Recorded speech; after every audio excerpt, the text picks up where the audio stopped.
Double, double, double. Sol Campbell has won the double.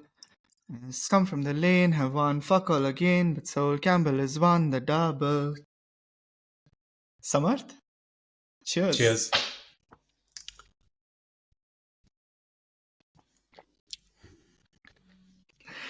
What a monumental win for Mikel Arteta and Arsenal. Arsenal have won 3 times on the bounce at Tottenham for the first time in the Premier League era. Arsenal have won more times at Tottenham's new home ground that has opened 5 years ago than Tottenham have won in the Premier League against Arsenal at Arsenal, both Emirates and Highbury put together. That's pretty crazy, bro. And like without the first choice midfield as well, right? Like what Rice was suspended, Odegaard injured, Merino also like not played a game yet, but would have probably been first choice midfield. Yeah, big win for Incredible. Arsenal.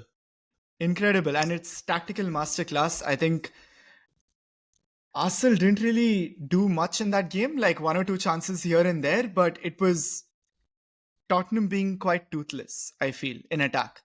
And considering the summer spending that they've had of like 130 million when the whole league has spent 600 million, like a fifth, a sixth of that whole league spending on like kids like Odobert, Bergwall, Archie Gray, okay, Timo Werner, but still like It was a 130 million loan. on that. Yeah.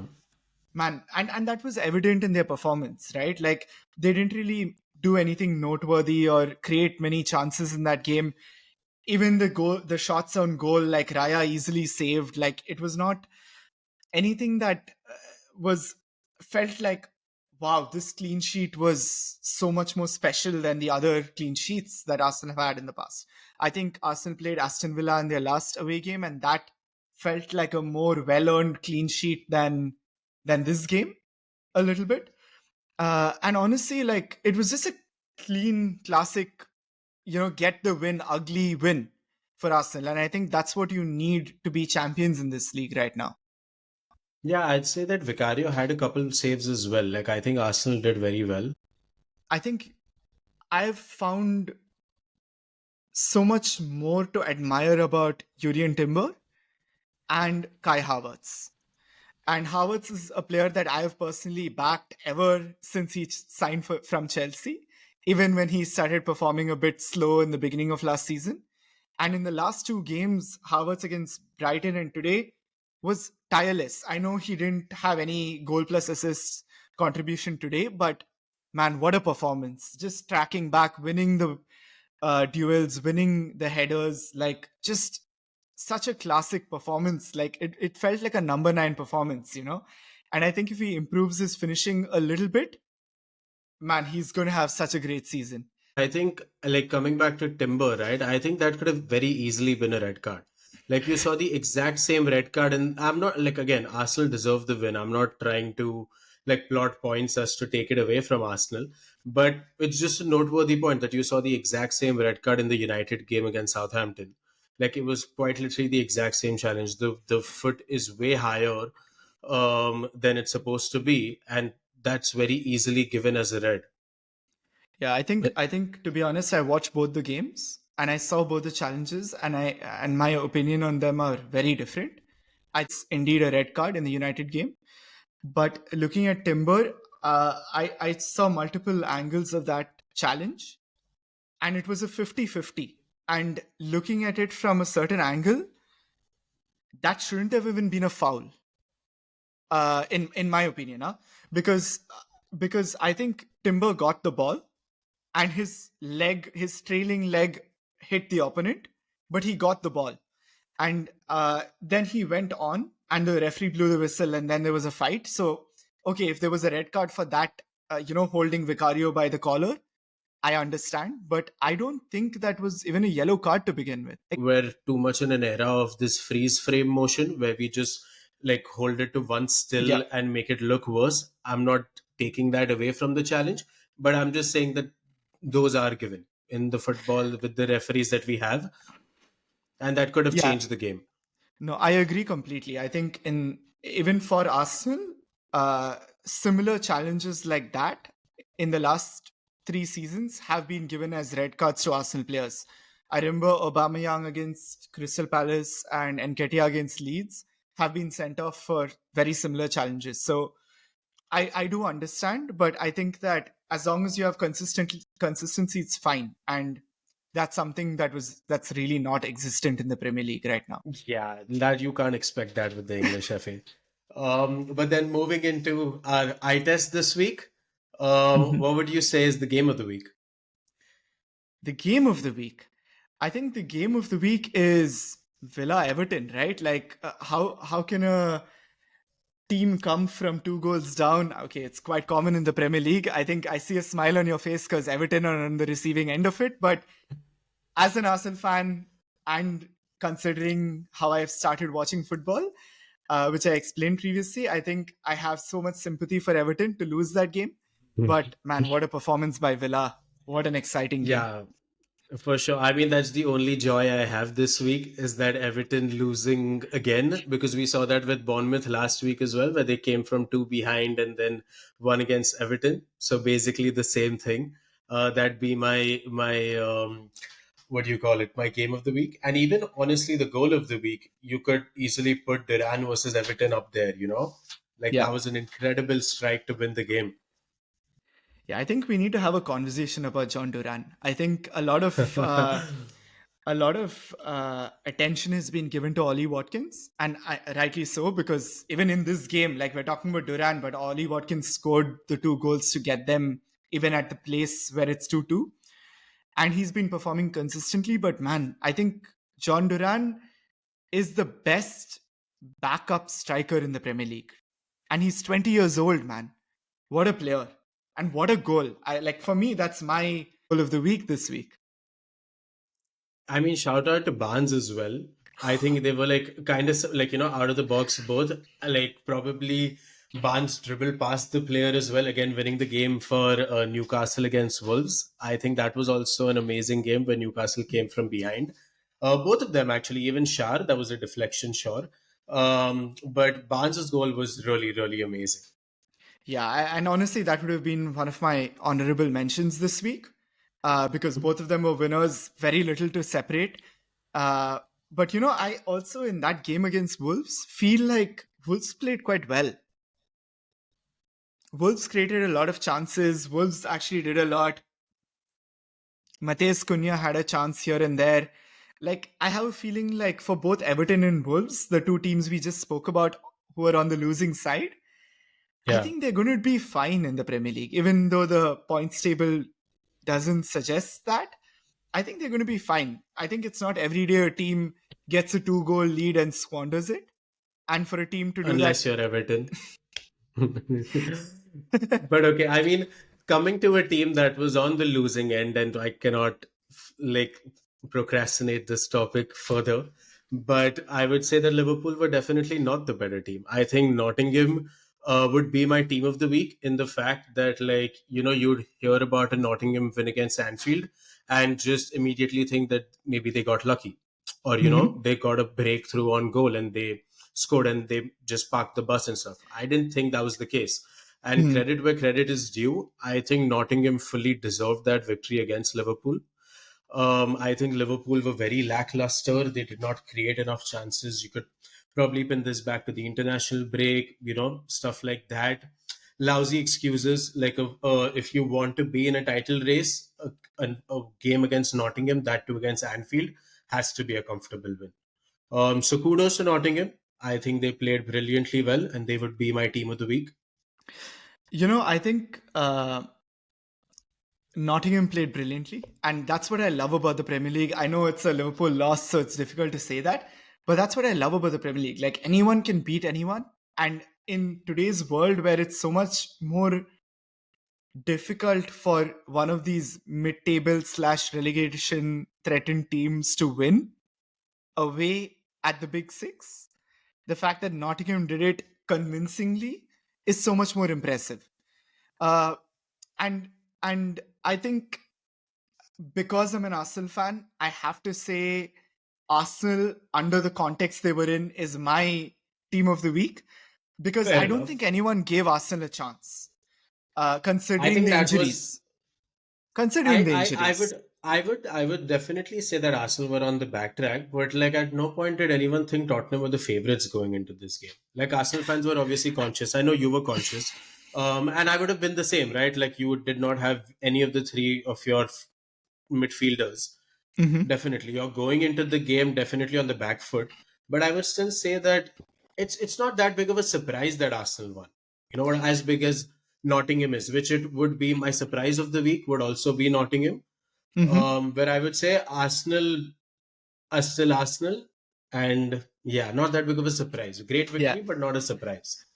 fair enough. I think my surprise of the week is Brentford, and I know your reaction probably says, "Yeah, City win, usual business. Why Brentford, right?"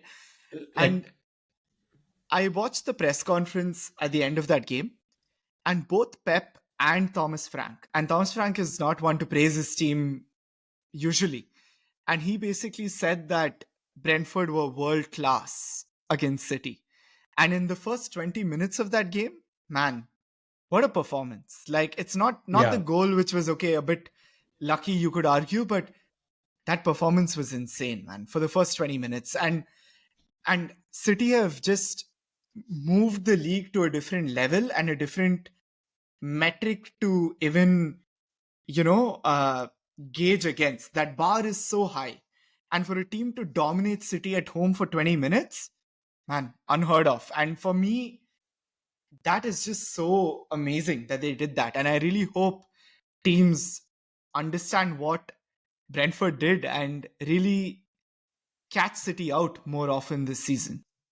I mean, we've spoken about this before, right? Like where you've mentioned that I remember in one of the episodes where you said that City, Arsenal, and Brentford for you are the three most exciting teams in the league.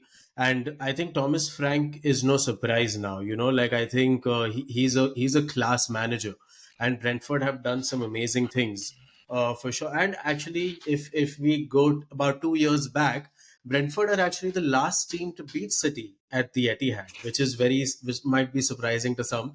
But yeah, Brentford have given shocks before, and yeah, I do agree. Like they were amazing against City.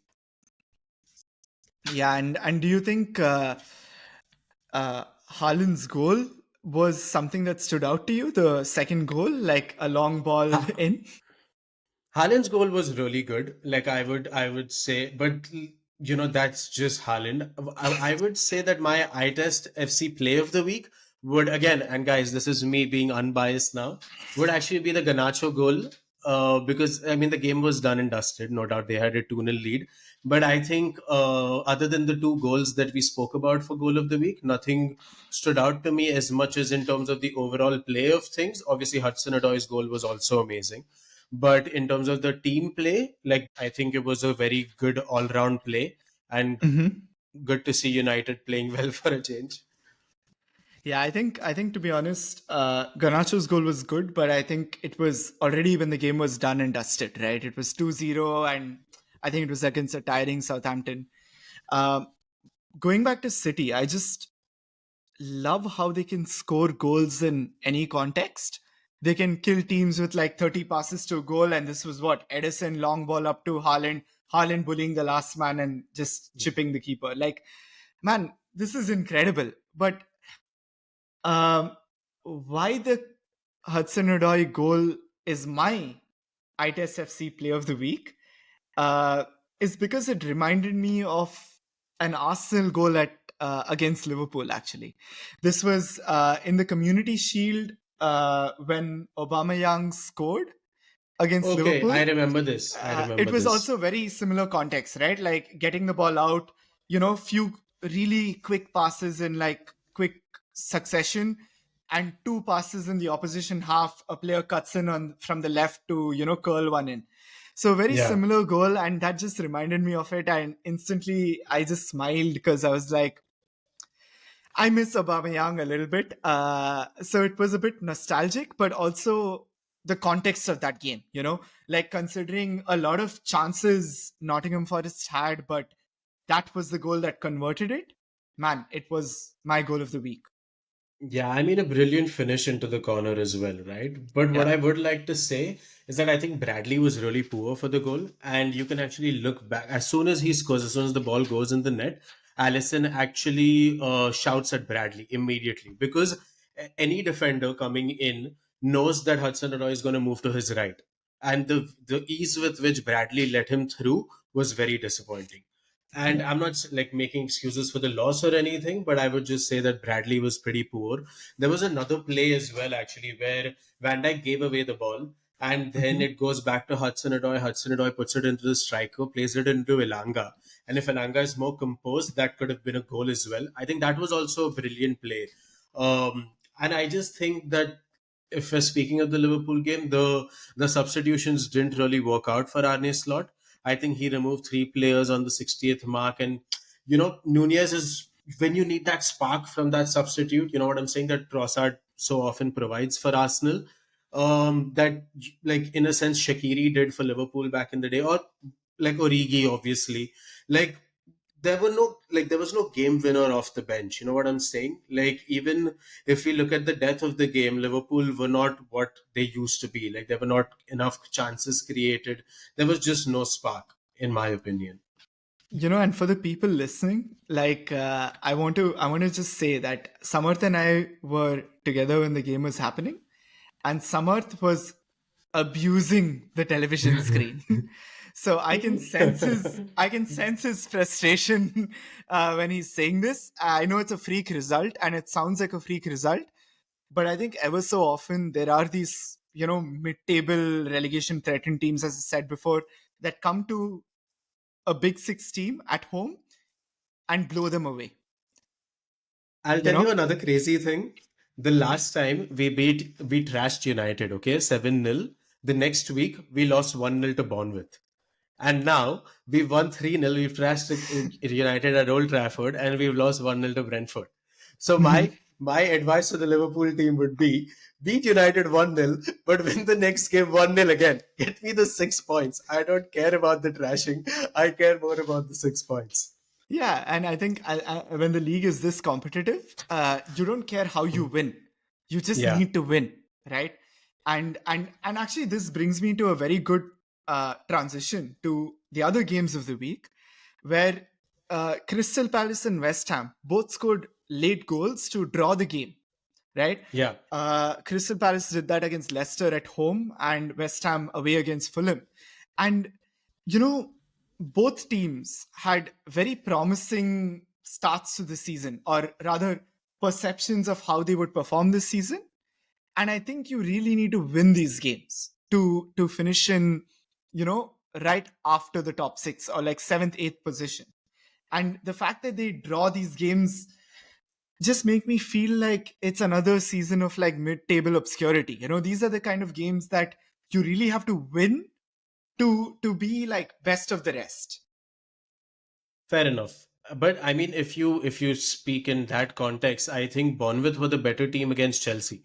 Like Bournemouth had a lot more chances, but eventually they dug out that win. Sancho, great first debut. Cuckoo also, he's had a tough start at Chelsea with the injuries last year, and like with like the 10,000 attackers they have this season, it's hard for him to break into the squad. But again, what I said, like the substitutes not making an impact for Liverpool. I think and Cuckoo came off the bench, and this goal will give him some great positives. Like just a boost which you need. And speaking of a boost, again, I mean, I hate to admit this, but United played really well against Southampton. Like the game was done and dusted once the red card was there, obviously. But they just looked way more composed, and I think overall, really good performance by United. You know, Two things on this. Firstly, the Sancho thing, right? I think I'm really warming to Enzo Maresca, and I know you predicted in the beginning of the season that Chelsea would finish fifth, and I basically called you out on it. But I like what he's doing. I think he knows what he wants in a winger, and I really love to see a player who's discarded by a club really do well, right?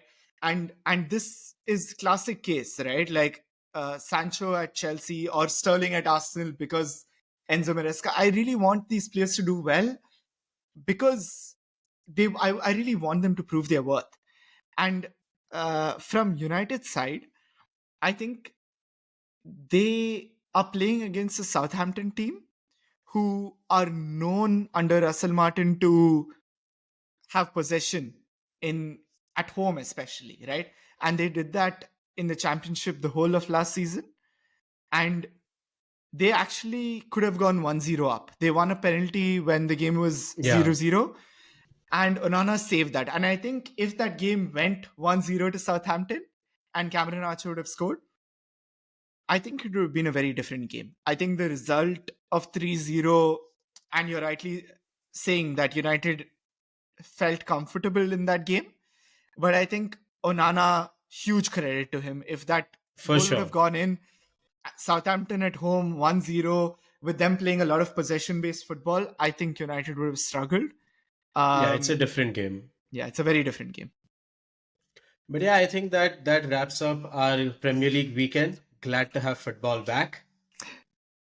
Yeah, I think looking at next week, right, the pressure is on Arsenal because City are now, what, 32 games unbeaten, or unbeaten at home? Is that the stat? And the last team to beat them was Brentford, as you said. And And the funny thing is that they're now tied with the Invincibles actually at 32. yeah, and it's so beautiful, right? It's poetic almost that Arsenal have the chance to not give them another record. Yeah. uh, Yep. yeah, so I'm all game for that. I'm really curious to see how that game goes. I won't lie. I want Arsenal to have, seven at the back, low block, park the bus 90 minutes. I will take a 0-0. I am perfectly happy with that at the Etihad. I don't think you need to But I win think every game. that's such a sad mentality though, and I think I think that's where Arsenal lost. Like I'm not saying that is exactly the game where Arsenal lost the league last year, but and Rodri said this, when he was in the PFA Team of the Year and he picked up the award, he said in front of Gabriel and Saliba that you have to play every game with the mentality of winning. If you go into a game wanting to draw, I don't know. I totally get it from like a rational perspective that okay, sure, like it's just Etihad, take a draw and win the next five on the bounce or 10 on the bounce for sure. But I just as a Liverpool fan from like 2018 to 2022 or whatever, I have never once gone to like whenever we've drawn 2-2 or which most games were, I've never once felt happy with a draw. And I don't know. I just find it very strange that even before the game has started, you would be happy with a draw. I think that's You really know, strange. I think a lot has been made on it, on especially by the City players, on how Arsenal were setting up to draw that game. But I want to give you a bit of context, right? Like last season, when Arsenal played City and Arsenal drew against City, Arsenal were actually in the lead, right? No And doubt. I'm just saying the mentality. Like no, in the I context of the season, as far as rationality is concerned, I totally understand. Arsenal were leading the league. You get a draw, you're still first. You got to win the rest. I totally get it from a logical point of view. I just think if I want to win the league, I don't care what ground I'm playing at. I don't care which team I'm facing. I want to win. Like just the Mhm. mentality of going into anything with the mindset that okay, we'll draw this and then we'll move on with our season is just pretty strange to me. Like No, that's I think it's also the context, right? Like I think Arsenal, okay, we'll have Rice back next week, but they're not going to have Odegaard and Merino back, likely. I mean, fair definitely not enough. I mean, Merino. I think we'll just have to agree to disagree on this point. But let's see how next week pans out.